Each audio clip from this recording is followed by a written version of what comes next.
nazo kamwate, nazo regretter pe loko côté, mais tout ce que je peux vous demander, il y a liboso et ça y a que bon d'abord vidéo ya bana oyo.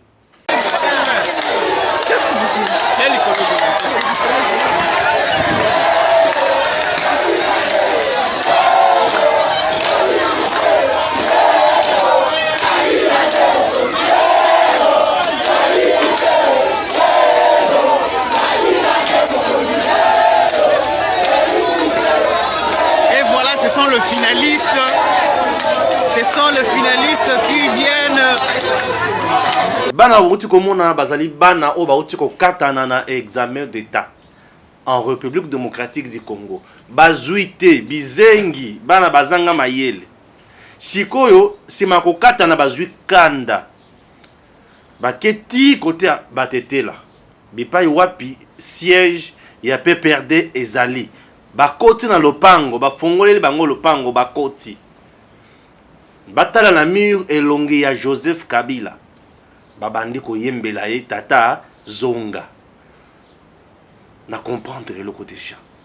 Kabila azonga apesa bango lisusu babolole na babolole. Kabila azonga akabela bango ya pamba. Kabila a fait 18 ans au pouvoir. Bana o bazaka na 5 ans. Les lots bazana ba 23 ans. Bazana vie nini. Kabila a fait 18 ans au pouvoir. Système éducatif etikali kaka ningi wana. Voilà les enfants autres ont compté sur bango. On a lobby bazoze la Kabila zonga Félix asali bango ba katana. C'est-à-dire que c'est ça le message. Kabila abanda ko sala bango bazwa. Félix asali bango ba katana. Merci.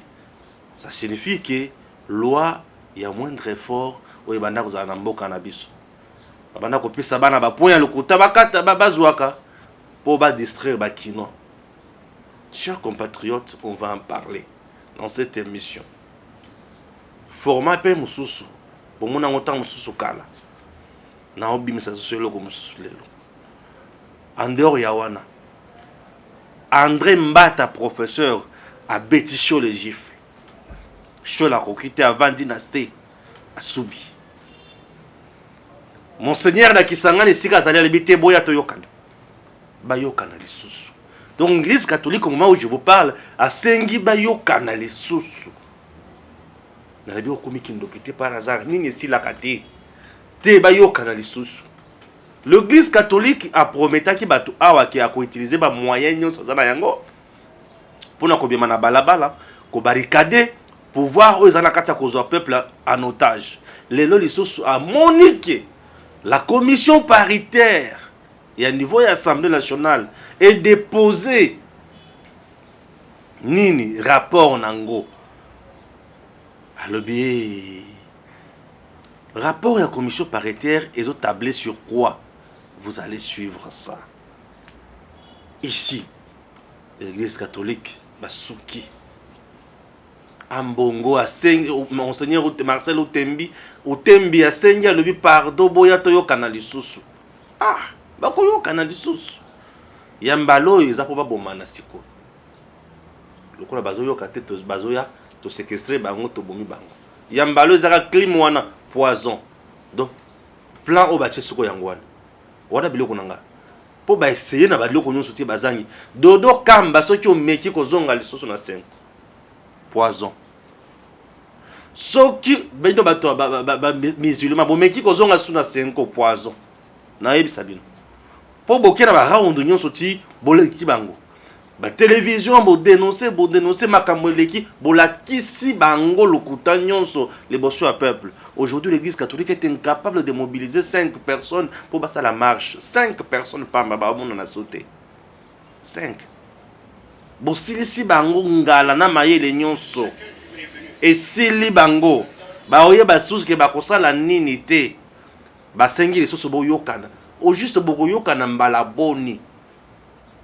Tout ça va comprendre déjà que bah si va échouer mais et loko va bomber libino kuna poison et gozala wapi na clim les rêves ko kota obimi bango baza bokota na bango nyonso pour poison beaucoup quand on a battu mais bango battu un antidote beaucoup il y a un antidote bobimi ya za à l'aise tant beaucoup ba oh tokota kuna tokomi ko bela bakolo ba mebiso nyonso zaki na bino kuna bongo so to bela tende nginini bozaki ba maladi na bino bisika mususu bo yizwa maloba na ngai makambo esprit saint lobby ezate awa eza mamboka na mamboka ba to wana basambela kate bakobeta bino loko mbala suka na lobby nanga na lobby oyo nga na komi komona mbalo komi ka poison est-ce que ça nyonso te eza nyonso te makambo eza ebele po ba détails eza awa ya mboto kota na ba détails nyonso na sengi bino bolanda mona mboka oyo to bengi na kombo ya André Mbata alobi. Je conduis ici des membres de la commission mixte paritaire chargés d'examiner les procès-verbaux de désignation des membres de la CENI qui ont été envoyés par les différentes composantes, les composantes attitrées en fonction de la loi organique sur la CENI. Eh bien, cette commission a effectué son travail depuis le 13 août 2021 et ce travail vient de s'achever. Nous avions donc le devoir, dès ce moment-là, d'amener le rapport, de venir le déposer auprès du président de l'Assemblée nationale afin que celui-ci puisse programmer la plénière de l'Assemblée nationale qui devra débattre de l'entérinement des membres de la CENI. Il est évident que pour cette majorité, c'est-à-dire pour l'Union sacrée de la Nation, comme pour l'ensemble des députés nationaux, notre volonté ferme reste l'organisation des élections dans le délai constitutionnel. C'est notre détermination. Nous n'avons pas voulu lésiner sur les moyens. C'est aussi la volonté de notre peuple d'aller vers les élections dans les délais qu'il a prescrits au terme de la Constitution.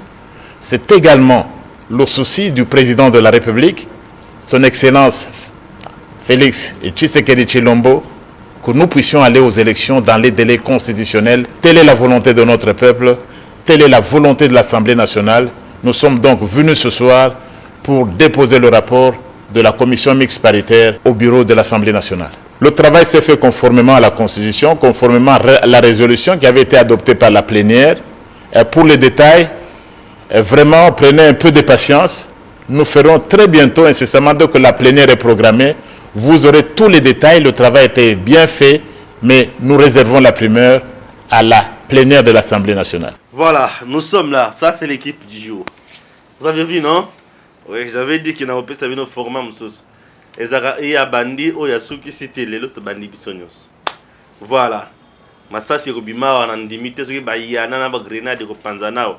Nous sommes là pour parler de la République démocratique du Congo. Vous venez bien sûr de suivre. Les Cambo Otobengi, il y a dépôt, il y a rapport, il y a commission paritaire. À niveau, il y a bureau, il y a Assemblée nationale. À ma gauche, j'ai Bébira Marilou Bokola. Salut Stéphane. Tu vas bien? Très bien. Ouais. À droite, nous allons des pères et des mères. Original. Tout ça, Original. voilà. Qui code donc Bébira Marilou Bokola, on a des pères et des mères. C'est quoi? Tu vas dire pour tout sur la mamboka. Tu vas dire. On a un bandol de bon temps, les bossons. Tu sais que la primaire, on a moi aussi. Yon toloba. Est-ce que vous créez les Zila la Pas bande. de Matumboli les Tu zila la bande. Non, avant, la photo signée ma part. Tout ça, bah ben on Ni. accord d'une Tu signes accord qui est accord de pas. parti. Accord des partis. Des nini sous. Comme ça, mon moto tombe la mouninga. Ah. Le but à la fin. Tu retombes la mouninga zete. Euh, Bon, to banda. Nazo c'est banda accord de nan. principe de parti. Très bien. Comme ça, nous à la protéger. Bon, je sais que vous me protégez. Pour un temps protéger Nazaki. Protégez-moi s'il vous plaît. Ce qui est vrai, Nabiso, c'est Misat. Oh, moto. Ah, Tchaba, tu sommes à l'aise, Esaïe. Ah oui, hein. Donc c'est un peu ça. Ah oui. Je peux commencer. Je commence. Non, commencer dans Mbata. Mbata bazaki logé d'abord. Commission paritaire. Ezaki commission Oyo. Ba metaki à niveau ya Assemblée nationale pour réceptionner ba candidat. Il y a ba parti oyo bazali partie prenante na processus électoral na cadre ya bureau, puisque la loi organique est lobaki boye autant de postes pour la majorité, autant de postes pour la opposition FCC et autant de postes pour la société civile. Loi organique est angaki ba résistante, donc faulu na muzuto basate ba résistant. Alors siko bango bakendaki kokota na commission paritaire ezaki composé pe na batu ya opposition na batu ya pouvoir, bango nyonso bazaki ensemble mbata nde muto banda ko gérer yango. Bisika bazalaki babandaki ko réceptionner ba candidature to ba tout haut désigné par des composantes wana ndenge na oti koloba yango awa bazui ba candidat wana oyo bato batindeli bango eza eloko liboso. Eloko mibale baye na bango pour ba présenter na bureau ya Assemblée nationale. Bureau ya Assemblée nationale na tour nango et ko présenter rapport wana devant la plénière, puisque c'est la plénière qui avait institué cette commission. Vous comprenez? Alors, on a deuxième degré. Troisième degré, eza nini? Plénière, moyen à entériner yango mbala moko leke kozalate. Puisque il faut plénière ayeba ke bango baza ba membre, président pe aza wapi. Donc il y avait deux rapports aux au niveau de l'Assemblée nationale. Rapport à liboso ya commission mixte, il y a bato bako composer bio mobimbawana. Rapport mosusu, il y a mutu oyo ba désigné par les confessions religieuses pour azalanani président ya seni ba entériner. Bato ba entériner baza banane kaka plénière ne mutu ko entériner. Donc la plénière va entériner des choses. Va statuer sur deux points. Pour le président, on va entériner. Et pour les autres, on va adopter directement. Ce qui m'a montré qu'il y a un conflit autour, il y a membres qui vont passer par vote.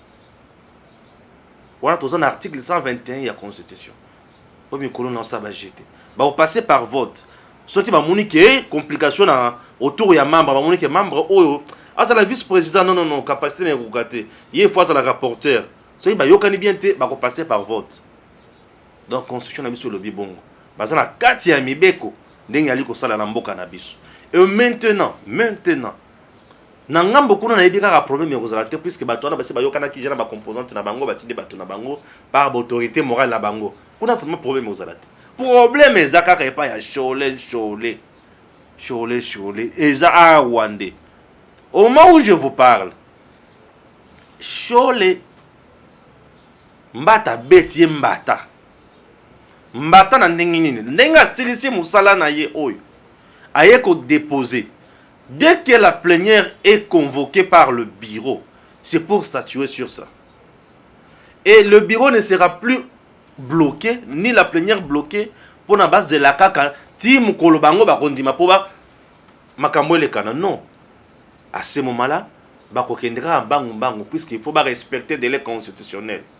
Alors pour respecter les délais constitutionnels bakondimate batikala kaka na point wana yake nani akoleka te nani non ah to aliko ba boye utembi asengi ki bakuta na lisusu na mesa bavanda basolola bakuta na mesa bavanda basolola nini basolola bayoka na malamu po processus et aboutir na nini lisusu bapona kaka mutu bakopona lisusu nani e botoko bango bazoponi bango mibale tolo baka bongote kadima 6 baponi 6 ango pe bazo changer kaka te siko tokosuka wapi toko banda kaka bazo yokana te.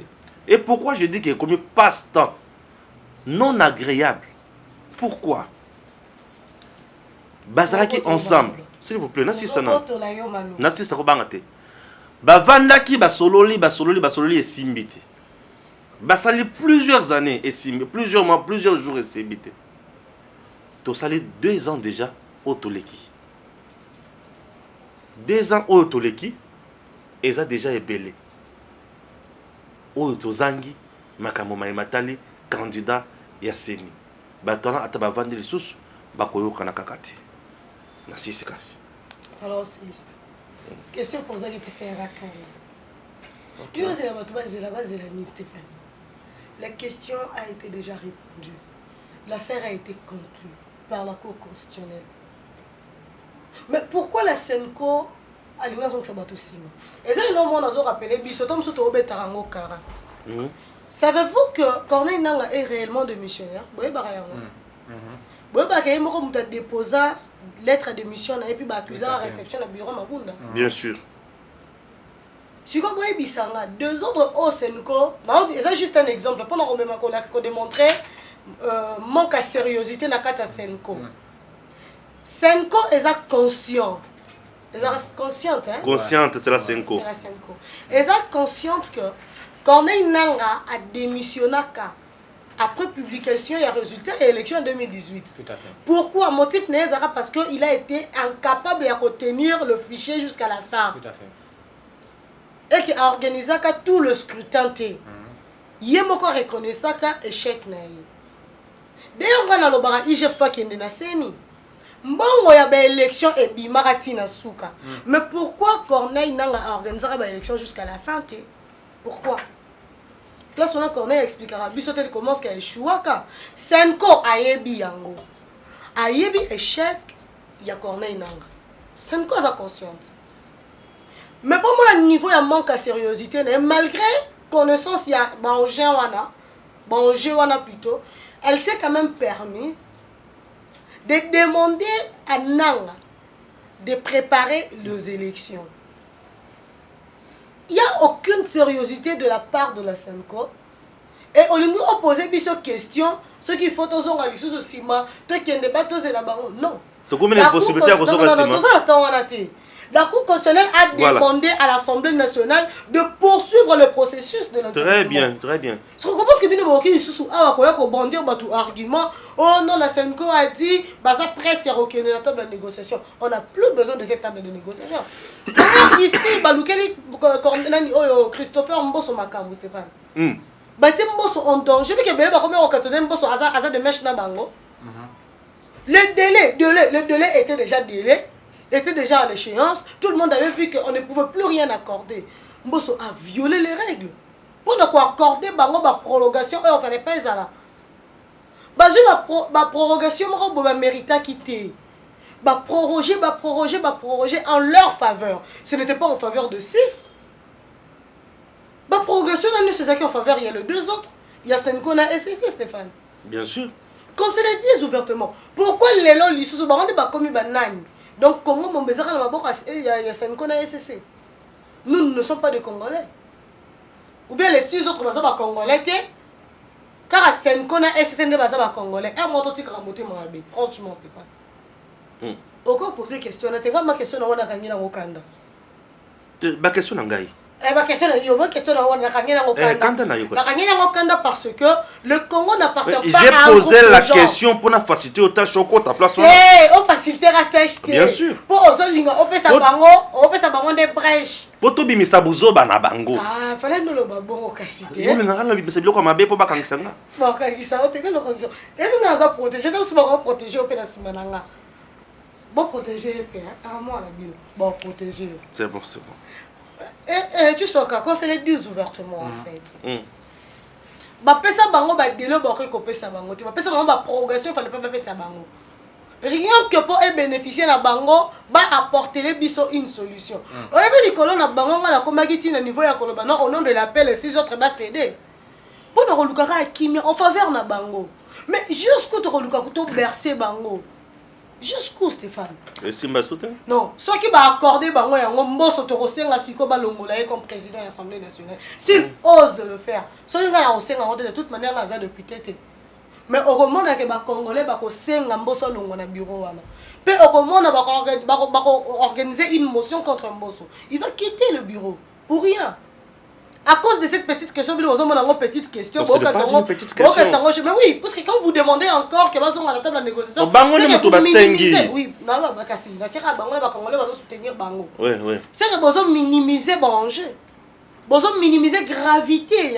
Il y a frein autre, vous reconnaître le lot. Vous savez que vous avez freiné toutes les institutions de la République. Oui. Même la présidence est freinée. Tout le monde est freiné.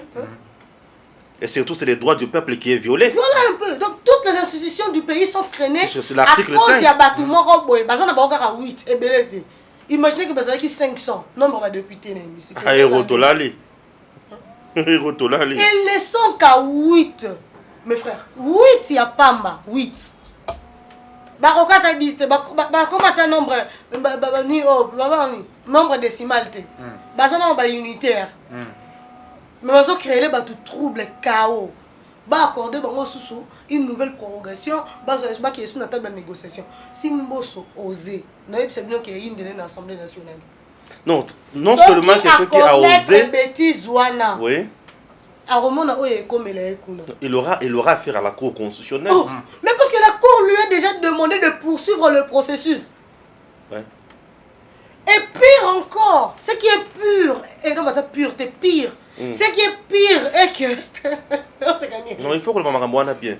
Parce que pire, n'a pur, c'est des choses. Pire, et ça y a ma bête. Pire, il y a la police. Police d'intervention rapide. Voilà, exactement, police d'intervention rapide. La commission mixte paritaire. Ah, moi, j'ai raison de pire, hein. Bon, quand c'est pire, il y a pire, il y a une unité. Ça m'a pire. Pire, il y a police d'intervention rapide. Et ça pire, il y a salité. Il y a ma bête. Pire. Pur, il y a sainteté. Il y a deux pires. Ah, deux pires. Parce qu'on a deux pires, Wana. Pire, moi. Il y a police d'intervention rapide. Non, ben, il a protégé pour tout le monde. Pire, il y a police d'intervention rapide. Hein? Pire à Liboso, ils ont pire, il y a intervention rapide. Donc, la commission mixte paritaire. Oh, déjà est déposé rapport na Bango. Et pas Mbo son coup, bureau de l'Assemblée nationale. Mais ce qui est encore pire, est que malgré le dépôt, il y a sollicité des sikoyo, qui est dans la table de négociation. Au tembi. Tel niveau, il y a inconscience, il y a 5 ans. Dans SSC. Tel niveau, il y a inconscience. La police d'intervention rapide est côté des gens en action. Dès le moment où Bango est en pleine opération, il y a 5 Bango, il y a nouvellement la table de négociation. Tout ça, la Morocco. C'est méchant. Est-ce réellement ces gens, c'est la question qu'on a posée, est-ce réellement Bato va poser l'élection? Tu vas comment il faut répondre là? Famille Edem, regarde-moi en face, qu'on se regarde. Quand vous analysez la situation où normalement il y a élection au Congo, quand vous voyez le désordre, où ils ont les cas entre ma confession religieuse, au moment où la pire plutôt, la police d'intervention rapide de l'Assemblée nationale. Donc, la commission mixte paritaire est déposé déjà rapport en Yango. Bango, les pires de la République. C'est qu'on a essayé de proposer l'issue qu'on sollicitait aller nouvellement dans la table de négociation. Bon, trouvons normal entre Bissou. Et ça, sérieux. So, ça, sérieux. Comme ça, on a un commentaire, mais on peut savoir la réponse. Bango va répondre dans le commentaire. C'est fan tous à la bateau. Ceux qui m'ont accordé et loco oyo, je suis sûre et certaine. Je suis vraiment sûre et certaine que moi tu es bimane hémicycle. Moi tu repelles si que où tu as battu. Bako beta na tour on est ma kofi. Et là les députés auront raison, ils vont faire partir Mbosso. Ceux qui a accordé, parce qu'il y a un qui a accordé, il est censé obéir, na vouloir la Cour constitutionnelle à poursuivre le processus. Et ce n'est pas moi qui l'ai dit, c'est la Cour. Bien sûr. Voilà, Eric. Déco Stéphane, oui, dans l'église catholique, dans l'église SSC, dans le roi Batom. L'église c'est le Tom et Géry. Benda, Zonga, Zongisa. À côté de ça, canapé. Malanda Kaye.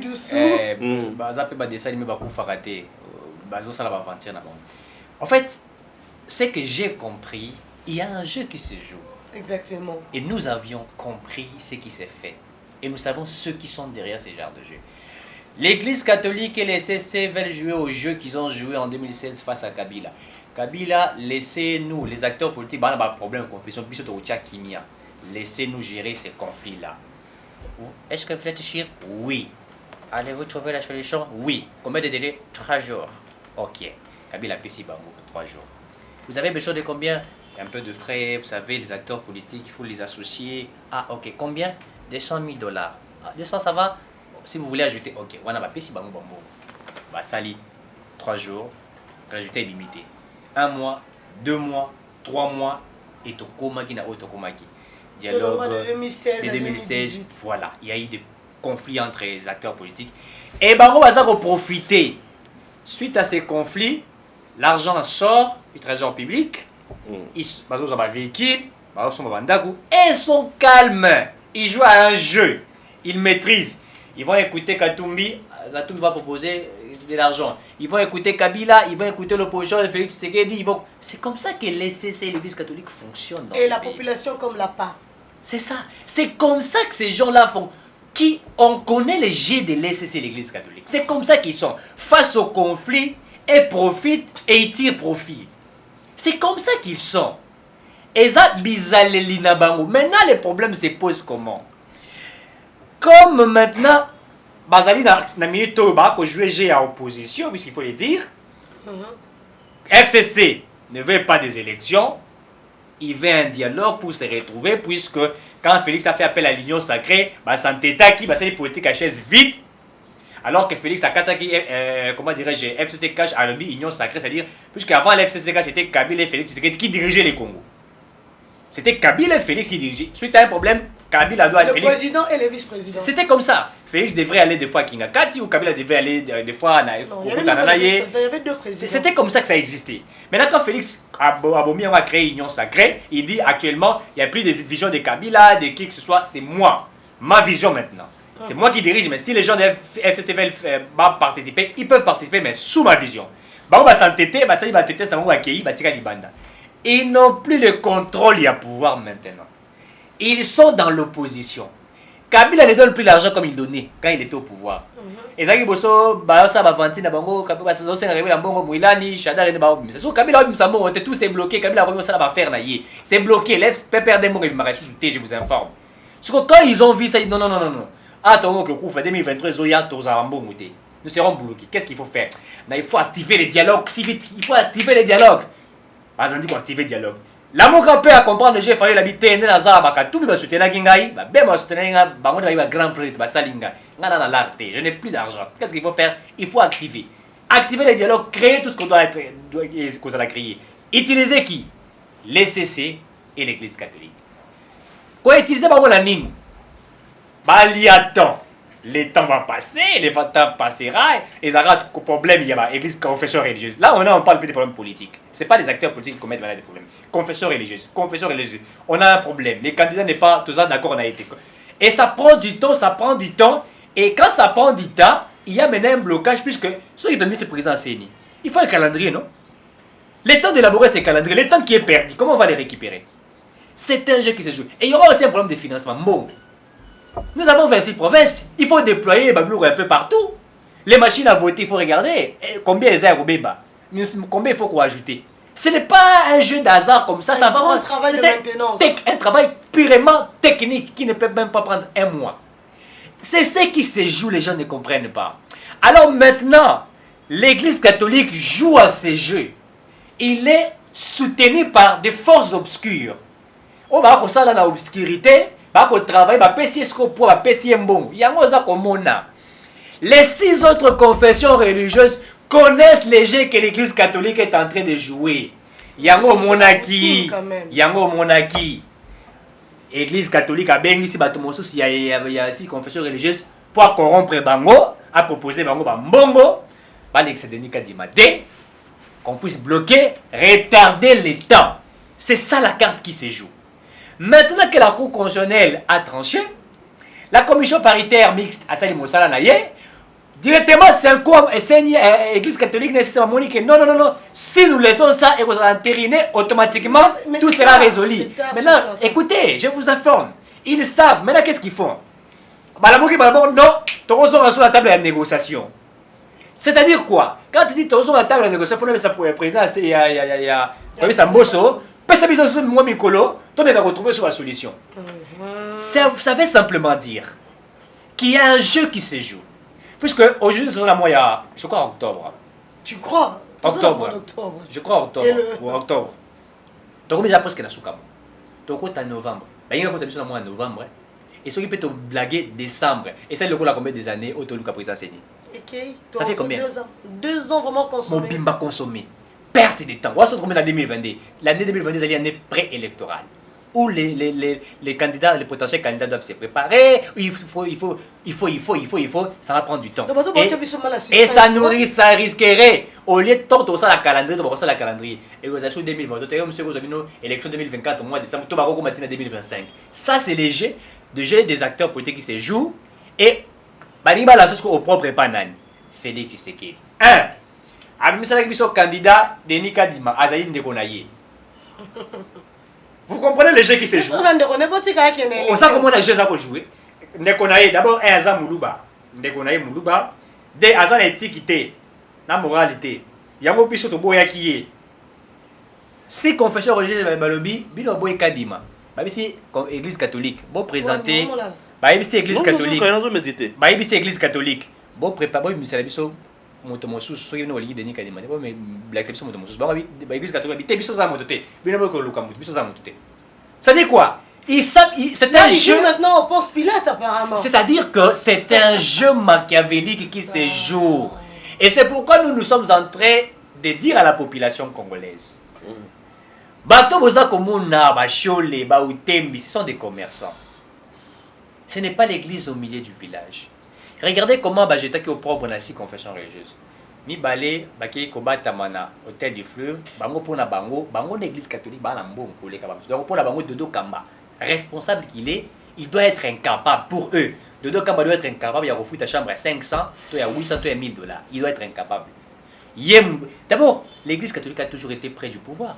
Depuis longtemps. Non, pas près du pouvoir. Elle a été conçue pour les pouvoirs. L'église catholique et que les 6 autres confessions religieuses, Félix Tshisekedi. Mais ils oublient. Bango dans l'église catholique. Quand il y a des problèmes au sein de l'église catholique, les autorités congolaises, les Garawana, ne participent pas. Ah ouais, mon représentant, il y a l'église de réveil, il y a Moïse Mbié, l'apôtre Mbié. Avez-vous vu Félix Tshisekedi y aller pour... Non. Non, il n'est pas allé. Mais Bango, Moko Akoufi Tonani. Monsieur Akoufa, le président s'est prosterné. Voilà. C'est pour vous dire que nous connaissons ce qui est entre Isaac Osalema et nous disons non. Entériner Makamba Sali, bravo à la commission mixte paritaire avec l'honorable...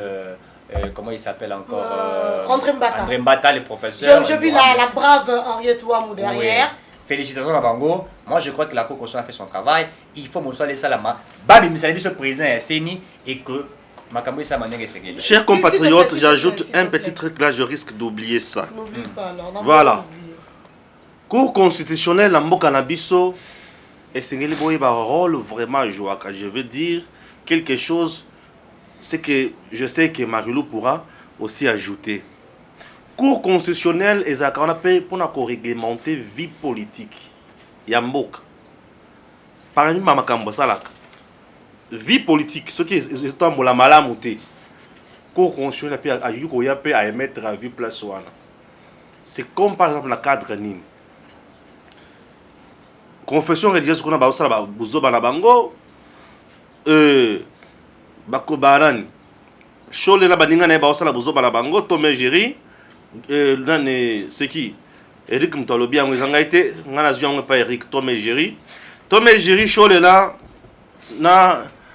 utembi baosala makambo na bango siko bakima kimamba babomana ate babomana ate abalinga mbongo konso Cour constitutionnelle akoya po atala mais buzo ba wana makele wana ezouta wapi Ezanini, ote tozo kanate bango bazana posa ba entériner biso tozo kenele boso mais cour constitutionnelle a rotala na no lobi mais mibeko d'abord le bini. Te mibeko lobi que soki dossier comme na niveau assemblée nationale, biso assemblée nationale les photos lobato pe boye. Bon boso la simsala la bino. La cour constitutionnelle lorsqu'elle décide décision na yewana to arrêt na yewana ne souffre d'aucun délai. Il faut ba exécuter en malam. Et le quoi liboso. Et le quoi mususu.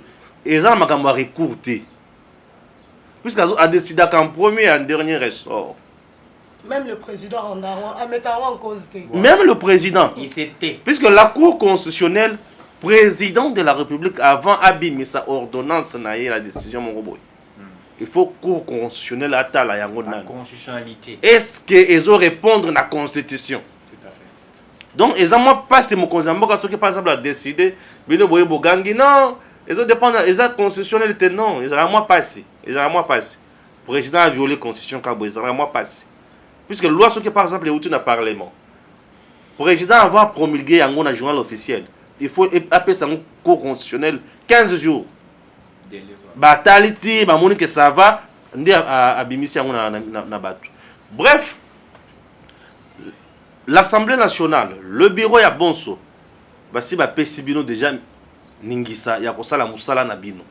Bosala musala na bino. On a perdu beaucoup de temps. Tomoni ba papa banganga ya nzambe ko fingana. Oyo nazokende kulala na kangi ba porte na nga na bomiminda. Wana tom oyo avandi koto oyo ake na ngambu na ya lebon comme ça baboyi tokende na biso. Vous imaginez banganga nzambe basangani? Bon nanya osambela. Tenga na osambela te. Oh ngana yo sambela. Tenga na osambela te. Oyo abandi ko sambela te, yo ko sambela te kanga munoko na yo. Banganga nzambe. Vous imaginez biloko neti wana. Les confessions religieuses. Hein? Ba confession religieuse. Ah oui, qui a raison hein. Qui quoi ça a raison? Donc confesser religion. Donc non, vous pensez que on a assisté à biloko moko très horrible. Plus loin, Tom Abéchole. Chéri Otembi. Tom avant on a commis espion. Oye, obengisi moninga na bureau, ozu téléphone au chili, dictaphone, bandi ko enregistrer. Ah, n'a pas de sinine. On a assisté à des choses horribles. Bref, il faut ballon la biso hein, épisode où ya bozo bana bosoto, na médiocrité et long. Balakisi biso makambo ebele awo. Bolobaki awa ke na charte na bino bango kuna bazana tina te. Bolobaki lisusu on a communiqué na bino que l'Assemblée nationale ne peut jamais entériner quelque chose. Les alliés la signature, il y a SCC na 5 côtés. Congo ya bango. Congo comment qui a SCC na 5 côtés. Et bon ba courage mususu hein. Donc Congo comment qui a bino SCC na 5 côtés. Donc le pays il y a qui ezala hypothéqué et kangama ezala bloqué par SCC na 5 côtés. Non. Tango aussi ekoki, il y a tout ça makambo traitement. Bref, que l'Assemblée nationale, que la plénière pour bien dire, fasse son travail. Je sais qu'elle est souveraine. Bon chose, ce qui n'a yo qui yo. Oh, prorogation. On a passé sur 48 heures, tout 72 heures. Au Mounangai. Té, Nandengi a groupes armés. Nandengi groupes armés. Quittez les groupes armés. Dans l'hôpital que vous visitez, bon sauté. Pour dire qu'il dans la prison. Stéphane. Té, mboso, pour ça ça miso ba jeté. Té, na ya tika na mukanda té. Na ya tika na mukanda té. Ngama loba nanga kaka. Bon s'il te plaît papa. Na benyo papa na ndenga respect. Mais en vrai dire aux amants moi na bitinda na biso. Oui, aux amants na bitinda na biso. Un représentant. Biso to tindie po atala makambo na biso kuna. Aux amants na bitinda na biso na lingi ba jeté. Là maintenant c'est moi le patron qui parle. La lingi ba jeté. Salam salam na. Ça la fout là. On sera te foutre la caillou. To futa yo ya. Donc ça c'est biso ba jeté. Salaire ko le salaire na biso. Yo ko to zora mo ebele ko le biso. Donc to sagisa mo na biso boya salaire. Ko peso ebele po za la jeep. On a palissade. On a palissade. Hein? On a sous na cortège. Ba policier na biso. Ba policier sous na biso to futa ba. To lata bango. To lata sous bango. Mabunda zala ki place wana. To longola. Ye ba denga lela. À Singapour. Excusez-moi. Et bonzo bakam. On a excusez-moi le quoi nani oyo. Qui passe no ba inobi. Hein? C'est pas ça na poto ke na poto. Je suis choqué. Ah na poto mo na poto.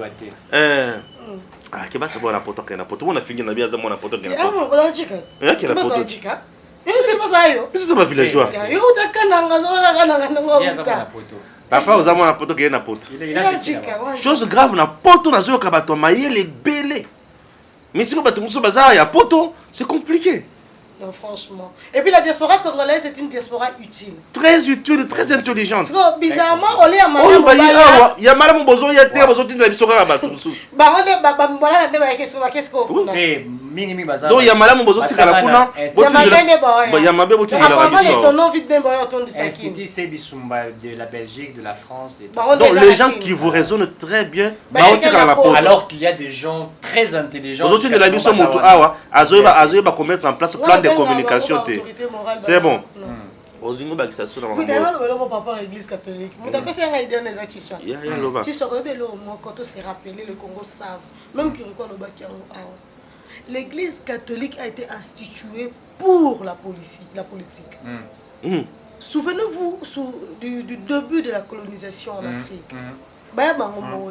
Le politique paye moni babi bateau il faut te mémorer le comme ça distrait bango un peu distrait, oui Steph. Mais elle a vu cette distraction. Bien sûr.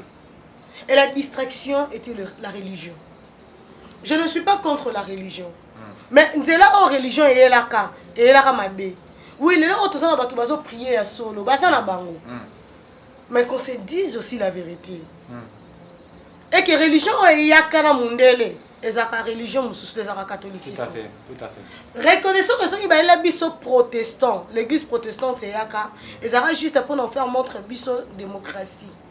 Donc baillent la biso moi figure de style na bango de la démocratie. Donc bah c'est la biso opposition au catholicisme. Bah on est souvent pas chrétien. Bien sûr. Mais les églises du réveil ont vu le jour par où? Mundele yemoko le colon.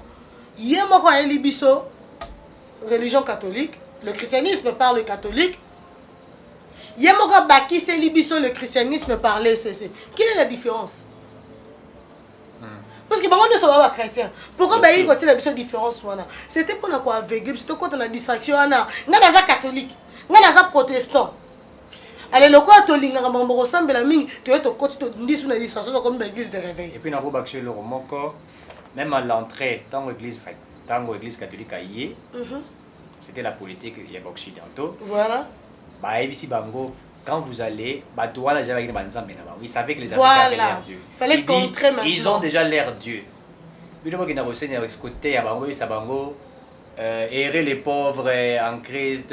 Car ils feront le royaume des cieux. Et profiter de leurs richesses, etc.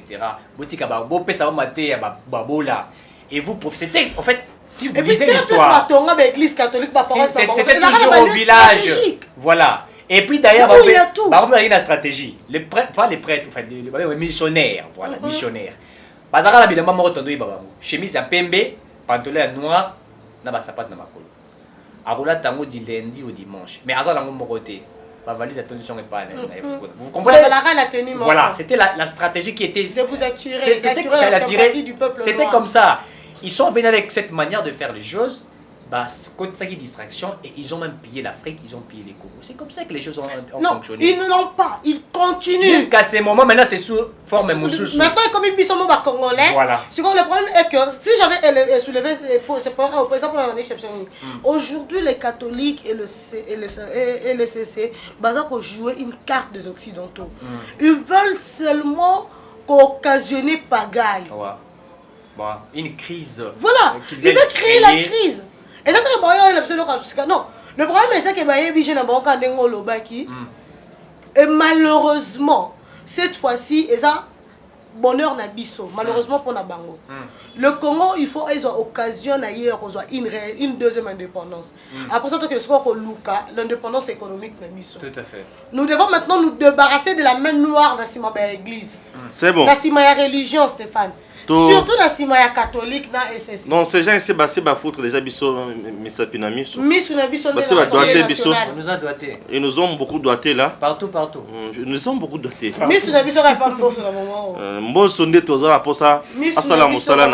Maintenant pour nous rafraîchir nos mémoires. Tu n'as jamais savoir dans sous la débit. Gims le kumu banda bali. Ce qu'ils ont filmé, toujours c'est compliqué, c'est comme un problème.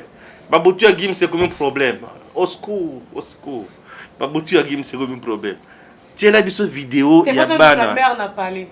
Achela Et biso. puis c'est Atika Ragim Sala la na buto. Pour le ça. Vidéo ya bana classe au bakindaki pa ya Kabila.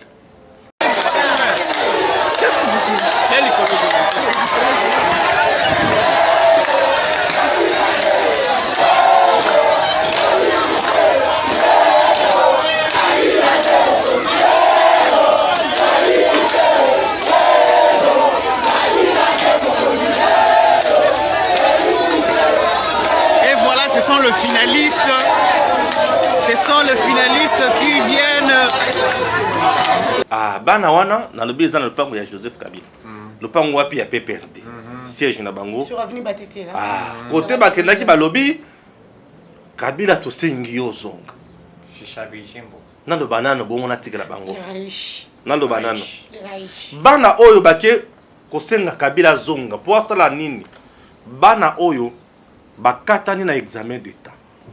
L'examen d'état ezali eloko mutu nyonso asala oyo atanga. Soki otangi osisi humanité il faut ça l'examen d'état. Alors examen d'état wana ezalaka je peux dire test moko sur le plan national oyo basalaka po bayeba ke okoki po okende na biteyelo ya likolo to te na mokuse. Bana batangi na ba conditions difficiles. Pourquoi je dis cela? Partout au monde, on a été décimé par une maladie, Otobengi, Covid. L'ennemi mondial. Alors, abomi Batou sur le plan mondial comme pas possible. Mais ça quand même, Nzamba Sungi, Tobiki. Poto ça ba congolais. Alors, et ça dit que classe babanda kotanga. Des fois, aux anandako, yomoko zoye ba kotanga, bino moko bozo kutana na baninga na ba et le tobengi ba cours d'encadrement bozotanga. Classe ce qui mettre à la question na classe. Bino pe bozongi libanda. Bozala pe makasi ya koluka. Bosa vraiment recherche amike groupe d'études botanga. Nyonso bato baye kolaka kaka na kelasi te. Makamusu tolobaka to yekola na kelasi te. Tokomaka tozotanga otangi buku boye, otangi boye ozoyekola. To yekoli mingi kutu na musala oyo. Kulokana makamusu to yekola na kelasi. Ozo yekola mutu ase forma kaye moko. Les enfants de cette pluie. Ba rambulo yo. Ba lingaka facilité. Et surtout la jeunesse quinoise. Elle aime trop la facilité. Moi je suis villageois. Natangi na province na sisi, na sali examen d'état na sisi la province na diplôme nanga, ba fotelinga avion na ye awa, na ye kotanga université. La plupart ya bana o bakena na internat, eza moins passé à se comporter le lengi bana o baki. Ces enfants ici ont un sérieux problème d'éducation. Pourquoi? Puisque baza na croyance na mutu na bango que échec na bango eza pona bato musune ba pesi bango. Pour eux, ba pesi bango échec. Bango baza mayele, ba pesi bango échec. Or l'échec eza yo moko nous a responsable na yango. Bana oyo bazwi wana, baza ya famille ya Tshisekedi te. Baza famille ya Denise Nyakeru te. Baza famille ya premier ministre Sama Lukonde te. Baza famille ya ministre wazo Titibe mingi Tony Mwabate. Baza famille ya Ngobele wa ko diriger Kinshasa te. Baza famille ya batu nyonso wana te. Baza na ba famille na bango. Et parmi les enfants on ba échoué, bana ba pauvre bazali, bana ba riche bazali, bana ba to modeste normal pe bazali. Na ba o ba réussir ba catégorie nyonso pe eza. To éduquer bana na biso bala. Et le ko le boso to yebisa bana que réussite na échec ezaka na maboko na yo. Eza na mutu moko te oya ko ya ko pesa yo. Baki kolela Kabila balungwe sur le plan éducatif, baki na aspect politique. Et il y a un message ici sur le plan politique. Baki balobini ni Kabila zonga yo tango zalaki to banda ko réussir facilement. Olinyo lo baki na tango Kabila ozwaki, si on attend que Tshisekedi ko katana, je ne comprends rien. Mais c'est ça l'examen d'état kambala moko. Po on attend Kabila soki ozwaki. Au bandeli sous natanga Tshisekedi ukatani. Non, ce n'est pas ça. Bana wana bapesi ce message nini. Ke bande baninga na biso banda ko sala natanga Kabila babanda ko zwa. Et comme tout na biso natanga Tshisekedi to katani. Non. Eza Tshisekedi muto akati bino te. boza bazoba bwa mayele te yango bokatani boza bizengi boza mayele te yango wana bokatani bana mobimba bokomi kolala na degré moko ya suka boza bana moko boyebi makambo moko ya somo ozomona mwana moko ya 17 ans appétit sexuel na maîtrise aza nango ya mibale ondima te azo maîtriser mibale azo seka te aza à l'aise nde makambo wana esalaki ozwa susu non boza bana moko bopesa bato bapeti na mikolo nyonso bakomi koluka bana bazaka kote nini ozotuna me papa ozoluka mpola nini me mwana aza na peti moko boye aopesaka na comprendre te des choses compliquées alors okanisi ke bakati yo non moto akati aza te yo nde ozangi mpo oza mayele te baoyo bazwi e na matali eloko ya koréussir il y a aussi des facteurs chance ozalaka mpe na ekole nini baenseignant na baekole eza na bakatégorie eza bakatégorie A, catégorie B, catégorie C na catégorie ya oyo ya bino wana eza soki catégorie ya oyo ya bino wana oyo ya maître moko atangisaka na kaye na ye asisa yango depuis 2001 wana bokozwa nini les choses évoluent. Ce n'est pas le régime où il kati binote binonde bozali mayele te bali bazoba bana oyo bafingisi ba parents na bango bana oyo balakisi vraiment que bazana éducation malamu te avec des enfants pareils nous ne pouvons jamais espérer que un jour tokuta na bakonzi ya bien na makambo aboy bo réclamer Kabila mais c'est Kabila qui a détruit l'enseignement dans ce pays. Les 18 ans de Kabila il n'a jamais songé pour réformer le système éducatif. Sous régime ya Kabila bana banda kotanga kaka na se. Il n'y a jamais eu gratuité d'enseignement dans ce pays. Sous régime ya Kabila les enseignants étaient payés comment? Ce sont les parents qui prenaient les enseignants en charge. Savez-vous combien les parents ont souffert dans ce pays? Ba boti ba nyokwami. Papa moko azana bana 5 atangisaka. Mais il faut affouta ba enseignant affouta prime. Affouta ba frais de fonctionnement, affouta mbongo pour na bana batanga. Et comment dit que les enseignants allaient pris en charge par les parents. C'était de la lâcheté dans les chefs de l'État congolais. De l'irresponsabilité. Et de l'irresponsabilité même. Il y a qui et aussi mbaté en charge. Et c'est pendant plusieurs années. Kabila est devenu aujourd'hui milliardaire. Qu'est-ce qu'il a fait de ce secteur? Batouaï bien monté. Zela na sisa no kanda za makasi. Te ka sur Kabila na wana. Uzokolo ba beta phrase ngozane. Phrase wana su Kabila ndeba yela biso système ndunda. Ndunda n'examen d'état. Yoebi ndunda te. Ah, j'ai compris. Vous êtes habitué à biloko ndunda. Yoebi ndunda te. Au côté na centre. C'est venu. Oh c'est venu. Eye, Batindi. Ozvandi ozozela nini ba pesa kaka. Donc basali libanda ba pesi yo. 11h. Balabo. Hier à 11h. Labo. Et il y avait même des ministres, bango moko to bimisa examen. Pas des ministres, entre autres Maker Mwangu. Pas entre autres, c'est Maker Mwangu. Il y a Kabila, il est resté longtemps à la tête de ce ministère-là. Il a fait 12 ans. Papa, il a lui-même tout un réseau. C'est lui le patron de Labo. Ayebi Sabiso ba réforme à sala pour l'éducation ya Congo. Réforme nae, Labo ya Ndunda. C'est lui le patron de la mafia. 12 ans. Dans le secteur de l'éducation. 12 ans. Réforme à Maker Mwangu. Bato bayebi kop bayebi enseignant mo souffre ngo batangisa na Congo bayebi kop 12 ans. Stéphane, il n'y a pas un mafieux dans le secteur de l'éducation comme le Kamaki Among. Ngana lobaka ba changer batie nani oyo Willy Bakonga na sekaka. C'était déshabiller Saint-Paul pour habiller Saint-Pierre. Ah bon? Attends un peu. Willy Bakonga tongi ba école sous le règne nani?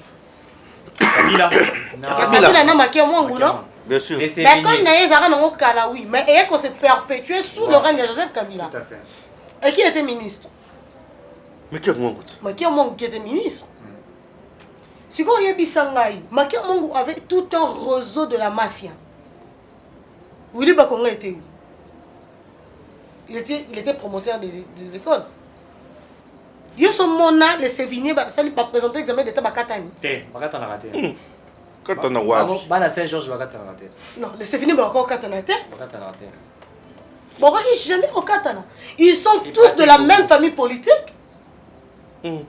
Ah, tu veux me dire que Willy Bakonga était de l'UDPS? PPRD. Alors, Makia Mongo était de où? PPRD. Tu as déjà vu le secteur de l'éducation qui est dans le ministère Moussous? Et ça, il À peine l'UDPS a vu en gros. Au moins même Makia dans l'union sacrée secteur éducation, après ça qu'on a PPRD. Ça ne pouvait pas aller par Moutou Moussous. Makia Mongo a bouni ça le secteur, il y a formation technique, il y a éducation technique. Oh bah école technique et comment en guerre, bah travailler raté. Stéphane, le patron de la mafia dans le système éducatif, c'est Makia Mongo. C'est le peu perdu. Il y a Kabila au Bozolo Kawan. Makia Mongo a accueilli à Simbisi on de connaître Willy Bakonga. Et puis Willy Bakonga ne pouvait rien faire. On se bat intérêt. À la qui c'est un copie ça là. À la qui c'est bisi ah yanga isa bo batunanga yo o sala bo o sala bo. On ne pouvait pas céder ces ministères et pas Moutou Moussous. Le ministre a engagé un enseignant là hier, au bas travailler avec examen d'état, à te que la rango ba école. Nous n'avons pas nous bimare pas enseignant, te bimare pas ministre yenda sala labo. Donc à composer examen d'état, à travailler na ba réponse. Bino bosse l'examen d'état, au côté examen d'état, il y a créé entreprise. Il y a roté que la bino siko au résultat. Et puis ben école les autres. Et puis il y a besoin de présenter, on a école Kobet à copter. Il faut pas le cabanon. Baya basala réforme à l'ocouteau, comme la 19 séries. Voilà année 2012-2013. Année au baya bakosara élève 19 séries malgré 19 séries ndunde ya. 19 séries en gros la question il y a oui série 1 wana. La série 1 par fait série A. Ce qui question numéro 1 bah la série 1 je comprends. La série B va bouleverser. Donc mais déjà dans la bango, ils ont tout prévu. Nous on a vécu ça. Stéphane. Le patron de la mafia c'est Makia Mongo. On a vécu ça. Moni Tony Mo bazana babuzo banaye moko boye. Bolimbisanga mais c'est connu. Non mais c'est ça. Asana biloko na ye moko boye bien il est trop épidermique. Il a beaucoup on l'aime bien, il est intelligent, mais dans la gestion il est nul. Qu'on se le dise au fait. Il est nul. Asana ene ba makamu na ye. Neti bo commettre asa ya moni a trouver solution pour la attestation de réussite, mais atiki ba arrière à résoudre té. Ba précédent c'est belé Tony Mo ba résoudre té. Bana o ba présenter qui da ba année précédente. Oh ya kuta qui ba dossier na table ba zuna ba acte na bango té. Mais ya zo pesa ba tout ba attestation via le numérique. Yaram. C'est conséquenté. C'est de la comédie. Il y a année oyo quand même. Et puis bamba. Et puis bamba mort. Les résultats lobby mutazu attestation na. Grâce à mais entre-temps ba diplôme en 2013. Il y a 2015 ans le 4 ba dossier coutaki sur table.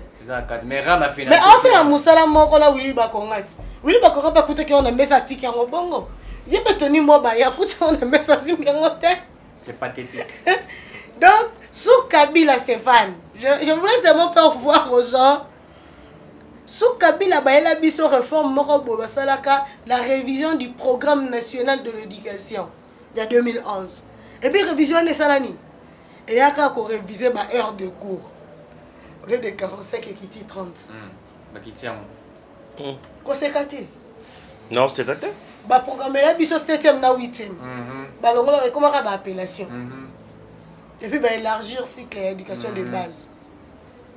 Félix a exécuté des Kakakuta qui en haut. Et ça réforme en 2011, mais contenu et éducation. Et puis, comment on a banni au comportement, on a trouvé un normal. Quand on a banni Kabila, ça a 18 ans. Monsieur Sakutara, on va botter mina noté. Parce que on a présenté en 2021. Bafouille à Kabila. Banana bazu éducation na bango formation na bango za Kabila. Atangi sa bango bana maternelle. Otangi mabe, oye le so za poso zo. Félix a bango à 2 ans. Ça c'est vrai. Au cours de la condition ya mabe, vous savez otangi mabe. Le président Félix a un défi énorme dans tout le secteur. Au moins, réforme à bandit, la gratuité de l'enseignement. Il fallait qu'il y ait un président, il fallait un contenu et éducation. Mais au total, sur le plan social, mes parents ont des difficultés. Oui, bien sûr. Au but, tout est en gratuité. Mais s'il y a une chose que moi j'attends de vous, président, c'est la réforme du contenu. Très bien. Système de l'éducation. L'autre peut aussi parler pour oui, alors Kabila boyaki ko simba. Très bien. Ils ont tué l'éducation et Bapecho ba maelete. Steph, tu as raison Baba Zoba. Non, Baba Zoba. Comment boki kolela mutu oyo? Abomi condition ba papa na bino. Abomi condition ba parents na bino. Pourquoi vous n'occupez pas ça? Yo côté la malbosso moi na Kabila. Na vacances. Eh. Yo moi na Kabila tanga na kin matanga na école nini? Adana koni. École o moi na soda ko tanga ti. On faut t'arracher. École o moi na enseignant. A kotanga te. Yo tanga na école wana. On est payé dans 10 000 et quelques dollars. École o moi na policier qui était. Mais la fille de Kabila a fait ses études là-bas. Et puis elle est distinguée. Oui, mal lauréate. Bon, vraiment, à échouer. Attendez, on a échoué. Il fallait que vous payiez 101%. Lauréate, c'est petit, il fallait que vous payiez 101%. Moi, quand je regarde ces enfants, et aussi ces partis politiques, sont des petits drogués. PPRD qui a laissé à ces jeunes. Non, ça n'a pas ça mal qui s'est battu. Voilà, c'est ce que je me rêve. Ça, c'est l'abrutissement de la voir jeunesse. Ces enfants aller librement dans la partie à PPRD, commencer à chanter les retours de M. Kabila, pleurnicher, voulant que Kabila puisse rentrer au pouvoir. Non seulement que le PPRD a exposé son idiotie, mais il a exposé aussi son imbécilité, puisque ces enfants ont été enseignés par les régimes Kabila, éduqués par les régimes Kabila. Ce n'est pas Félix Tshisekedi qui a éduqué ses enfants, ou qui n'enseigne pas les systèmes, puisque Tshisekedi aujourd'hui n'a que 2 ans. Mal nourri sous le régime Kabila. Donc, voir ça, et je comprends, mais c'est une récupération aussi politique, puisqu'aujourd'hui, les adversaires de M. Kabila, enfin de président Félix Tshisekedi, veulent salir l'image de Félix Tshisekedi. On le voit aujourd'hui, notamment, on venait de le dire dans Marambo Aram, quand ils ont récupéré l'affaire Aram, dans l'Assemblée nationale, et tout, d'autres ont récupéré ça, alors que Moto Initiaki, tout ça, c'était aussi un député de l'Union Sacrée. De l'UNC. De l'UNC, il est dans l'Union Sacrée, qui ne voulait aussi voir la clarité. Ce que j'aime aujourd'hui, et que même au sein de l'Union Sacrée, quand il y a des députés, des ministres au Bazar, au Titibé, la tentative de détournement et le vol, le peuple sait déjà, le peuple est éveillé et tout ça, ça c'est une chose à respecter, à applaudir. Alors que sous les régimes de M. Kabila, on ne pouvait pas en parler et ils étaient protégés. Aux alliés ministres de la Justice, au Yibi, Balongo, lui, autant on a remaniement bâti au ministre de la Défense. Et tu restes toujours ministre. Il y a des ministres qui sont restés pendant 12 ans. Nous avons parlé ici, il y a le ministre renseignement, comment il s'appelle, Marquemont qui a fait 12 ans, Azara Sorbewa qui a fait 12 ans aussi. Il y a également Papa Kaboloulou. Oui, ils ont fait pratiquement 12 ans. Donc c'est pour vous dire que nous comprenons les systèmes implantés par la politique jouée par le PPRD et l'FCC. On veut changer la donne. En fait, les lots, toi, qu'on regrettait, dans la vie, on continuer dans la classe, comme dans la terre à la pornographie.